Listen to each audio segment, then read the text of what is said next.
Hello and welcome to the online platform of Shield Defense Academy. हर बार की तरह मैं आपका स्वागत करता हूँ। What is the reason that we are here today? आज के इस वीडियो में What are we going to talk about? हमने आपने पहले ही देख लिया होगा। ये एक्चुअली वीडियो उन स्टूडेंट्स के लिए है जिनके लिए अंग्रेजी एक बहुत बड़ा डर है, right? So let me start this. कहाँ से शुरुआत करी जाए? शुरुआत हम करते हैं आमतौर पे उन स्टूडेंट से जो कि हिंदी मीडियम बैकग्राउंड से आते हैं।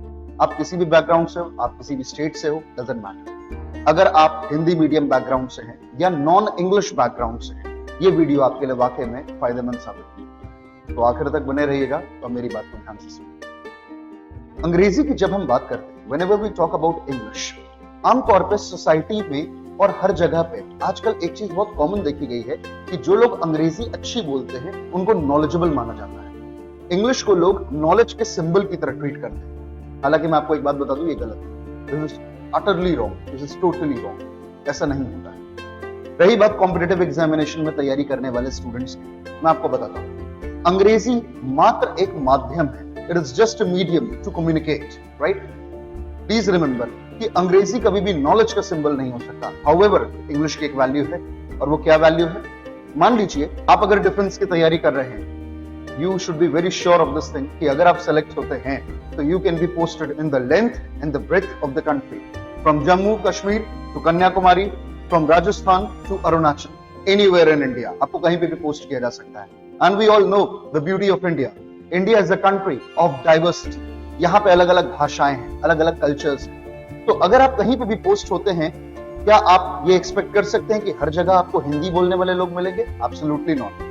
So for this very purpose, English अपने आप में एक ऐसी भाषा है जो कि मीडियम बनती है कनेक्ट करने का। आप अपनी बातों को एक्सप्रेस कर पाए प्रॉपर्ली, इसलिए इंग्लिश की वैल्यू होती है। और इसी कारण से यूपीएससी आपका इंग्लिश को इतनी वैल्यू देता है। रही बात उन स्टूडेंट्स की जो कि नॉन इंग्लिश बैकग्राउंड से हैं या हिंदी बैकग्राउंड से, आप लोगों को मैं एक चीज यहाँ पे बताना चाहता हूँ, do not worry at all. आप बस बेसिक इंग्लिश की क्लासेस हमारे यहाँ करिए, राइट?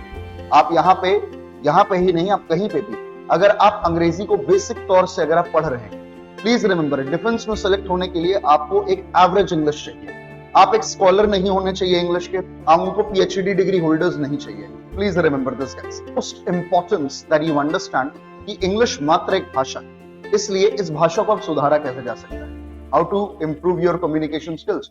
क्योंकि कल को आई एम वेरी श्योर कि आपको एसएसबी इंटरव्यू में भी बैठना होगा या किसी भी और इंटरव्यू में बैठना होगा। So please remember this guys कि अंग्रेजी वहां पे एक मीडियम का काम करेगी, एक माध्यम का काम करेगी, जो कि आपकी भावनाओं को, आपके शब्दों को इंटरव्यूअर जो आपका इंटरव्यू ले रहे होंगे उन तक पहुंचाने में मदद करेगी। सो इंग्लिश को सुधारा कैसे जा सकता है? Now let me tell you this. There are further strategies that I would like to share with you. First thing, as you all can see, read the newspapers daily. हमेशा habit बनाइए newspapers अंग्रेजी वाले पढ़ने की। और newspapers में आपको बहुत हाई लेवल न्यूज़पेपर्स को नहीं सेलेक्ट करना है।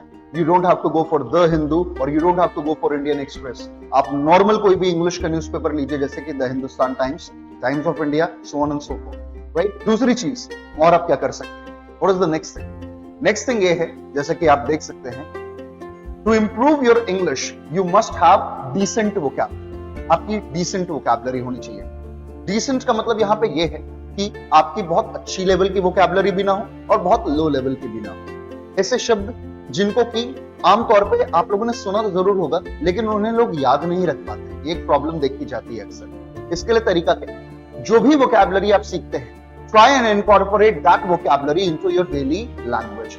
अपनी रोजमर्रा की भाषा में उस वोकैबुलरी को इंक्लूड कर लीजिए। That's second tip. What's the third tip? कोई भी ऐसा व्यक्ति जो कि आप ही के जैसे अंग्रेजी को सीखने का प्रयास कर रहा है, ऐसे लोगों के साथ रहना शुरू करिए। Develop a good company, right? एक अच्छी संगत रहेगी तो ये आई एम वेरी श्योर कि चीजें आपके लिए बेहतर ही होने वाली है। ऐसे लोगों के ही साथ रहिए जो कि इंग्लिश को बोलने की कोशिश करें, उनके साथ बैठ के try and have a discussion with them. टूटी फूटी कैसी भी इंग्लिश बोलने की कोशिश कर रहे हैं आप, बिल्कुल बोलिए। शर्म मत करिए इस चीज की कि आपकी इंग्लिश कैसी है कैसी नहीं है। Try and speak out, speak your heart, right? And the last one and the most important, get a right person. It could be a mentor, it could be a teacher, and it could be anybody जो कि आपके इस जो endeavor है, जो आप चाहते हैं, इसमें आपको सपोर्ट कर सके, गाइड कर सके constantly. He can act as a pole star so that he can guide you through all the way in your journey.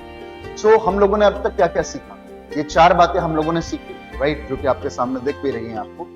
मैं ये उम्मीद करता हूं कि आप इन चीजों को इनकॉर्पोरेट करेंगे। ये वीडियो मैंने जानबूझ के हिंदी भाषा में बोला है, क्योंकि अगर मेरे को किसी को अंग्रेजी के बारे में कुछ बताना है और अगर वो चाह रहा है सीखना, तो उसको उसकी मदर टंग यानी मातृभाषा में सिखाना अनिवार्य होता है। तो that is it for the day.